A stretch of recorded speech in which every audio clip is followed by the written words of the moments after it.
ऐसी होती है माँ की ममता, दिल छू लेने वाली कहानी।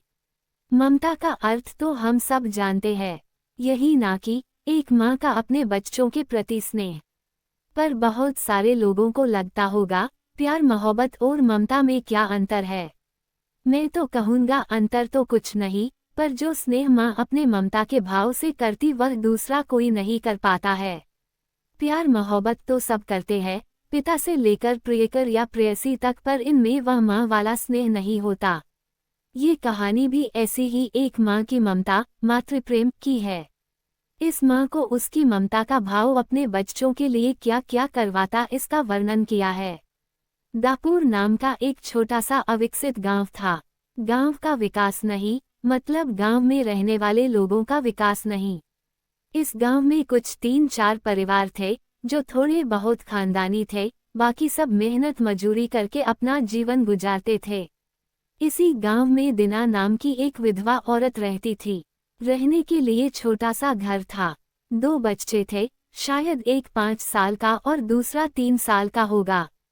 दिना का पति बहुत मेहनती था, वो दिना को किसी चीज की कमी महसूस नहीं होने देता था या कैसी भी हालतों में साथ नहीं छोड़ता था।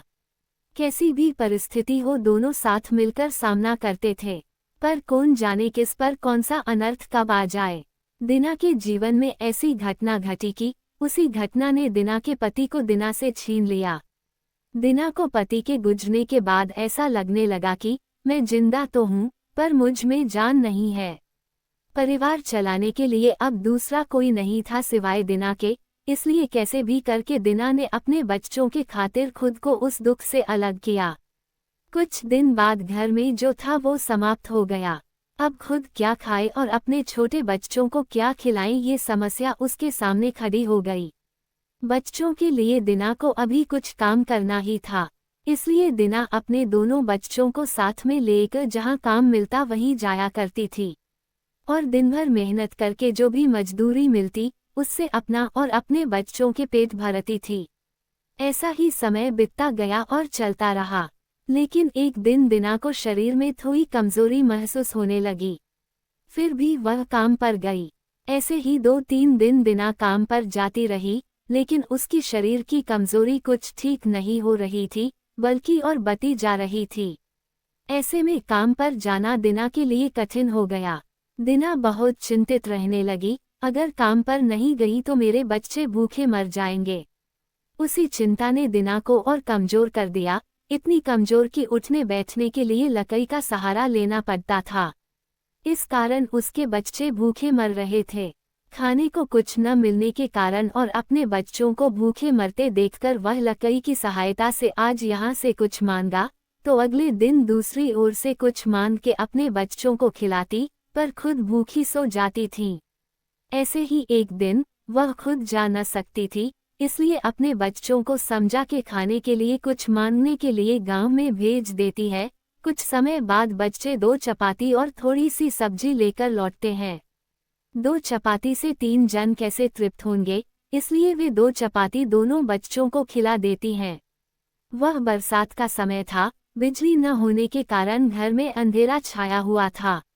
अंधेरे में ही वह अपने बच्चों को एक कमरे में सुला देती है और वह दूसरे कमरे में जाकर सो जाती हैं।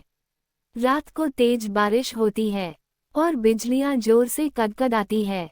दिना को थोड़ी आराम मिलती है, इसलिए वह गहरी नींद में पड़ जाती है।